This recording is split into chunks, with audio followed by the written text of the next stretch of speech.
নমস্কাৰ বন্ধু বান্ধৱীসকল, নিশিতাস কিচেনলৈ আপোনালোক সকলোকে পুনৰ এবাৰ স্বাগতম জনাইছো। আজি মই আপোনালোকলৈ লৈ আহিছো এটা হেলদি খিচিৰিৰ ৰেচিপি। খুব সহজে কম সময়ৰ ভিতৰতে বনাব পৰা এটা ৰেচিপি। গতিকে দেৰি নকৰি বলক বনাবলৈ আৰম্ভ কৰো হেলদি লগতে টেষ্টি খিচিৰি। খিচিৰিৰ বাবে মই লৈছো 125 গ্ৰাম বা আধা পোৱা চাউল। তাৰ পাছত লৈছো ঠিক একেই জোখত 125 গ্ৰাম মগু দাইল আৰু 125 গ্ৰাম মচুৰ দাইল। খিচিৰি বনালে আমি যিমান চাউল দিওঁ তাৰ যদি দুগুণ দাইল দিওঁ তেতিয়াহ'লে খিচিৰিখিনি খাবলৈ বহুত বেছি ভাল হয়। মই ইয়াতে মগু আৰু মচুৰ দাইলে ব্যৱহাৰ কৰিছো।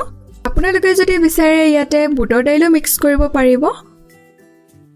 এতিয়া মই ইয়াতে অলপমান পানী দিছো আৰু এইখিনি মোহাৰি মোহাৰি ভালদৰে ধুই লম।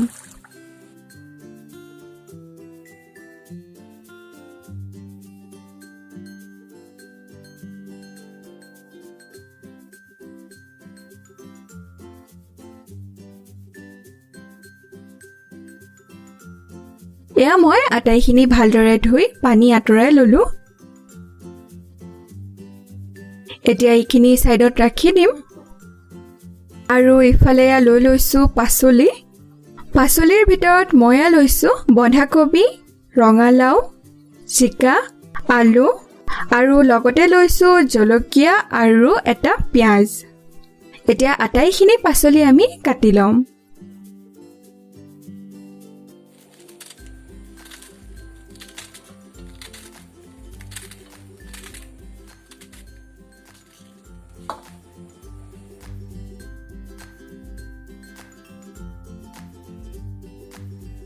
এয়া মই আটাইখিনি পাচলি কাটি ললো, লগতে পিয়াজ আৰু জলকীয়া কেইটাও লৈ লৈছো।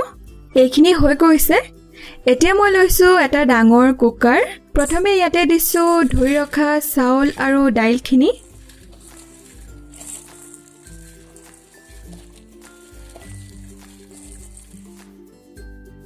লগতে পাচলিখিনিও দি দিছো।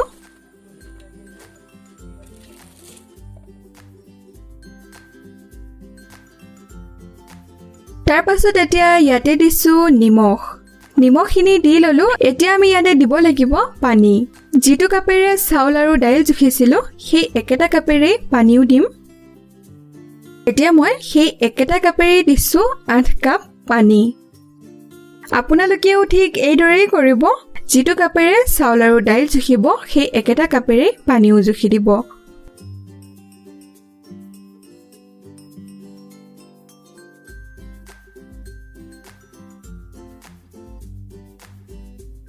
এয়া মই আটাইখিনি পানী দি ললো আৰু এতিয়া কুকাৰৰ ঢাকনিখন বন্ধ কৰি দিছো।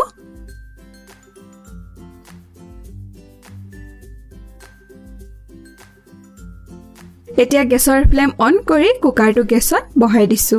এতিয়া হাই ফ্লেমত 5টা চিটি অহালৈকে কুকাৰটো আমি এনেদৰে ৰাখি দিম।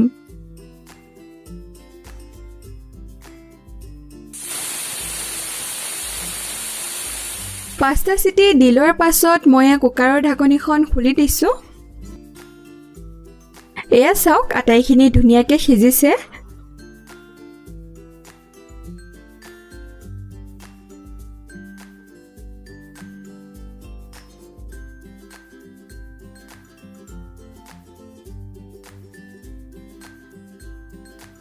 এতিয়া পুনৰ গেছৰ ফ্লেম অন কৰি কেৰাহী এটা বহাই দিছো।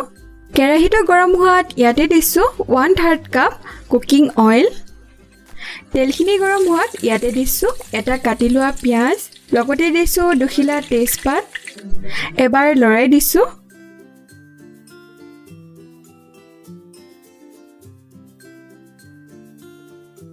তাৰ পাছত ইয়াতে দিছো 1/4 চামুচ পাঁচফোৰণ।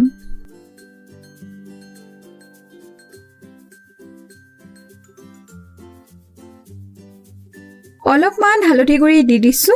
আপোনালোকে হালধি নিজৰ জোখমতে লৈ ল'ব। আটাইখিনি এবাৰ মিহলাই দিছো। এতিয়া ইয়াতে বইল কৰি ৰখা আটাইখিনি সামগ্ৰী অলপ অলপকৈ দি যাম। এইদৰে খিচিৰি বনালে বহুত সহজতে তৈয়াৰ হৈ যায়। আপোনালোকে বনাই চালে নিজেই গম পাব। গতিকে আপোনালোকেও এবাৰ ট্ৰাই কৰি চাব দেই।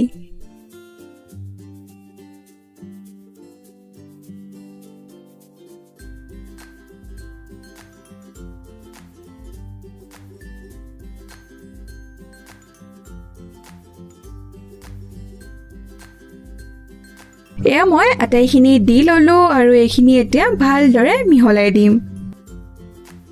আপোনালোকে ইয়াতে দেখিছে মই এতিয়ালৈকে বৰ বিশেষ মছলা তেনেকে ব্যৱহাৰ কৰা নাই।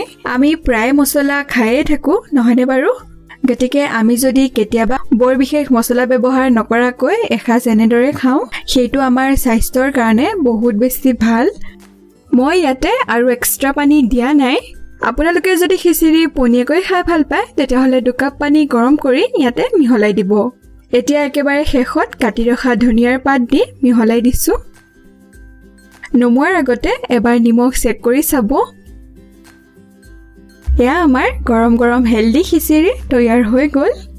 এতিয়া গেছৰ ফ্লেম অফ কৰি দিছো আৰু গৰমে গৰমে খিচিৰি এখন সাৰ্ভিং প্লেটত সাৰ্ভ কৰিছো। আপোনালোকেও সহজতে এইদৰে হেল্ডি খিচিৰি বনাই খাওক আৰু কেনে পালে আপোনালোকৰ অনুভৱ মোক কমেন্ট কৰি জনাবলৈ নাপাহৰিব। পুনৰ নতুন এটা সহজ আৰু সোৱাদ লগা ৰেচিপিৰ সৈতে আপোনালোকক লগ পাম। আজিলৈ আহিছো, ধন্যবাদ।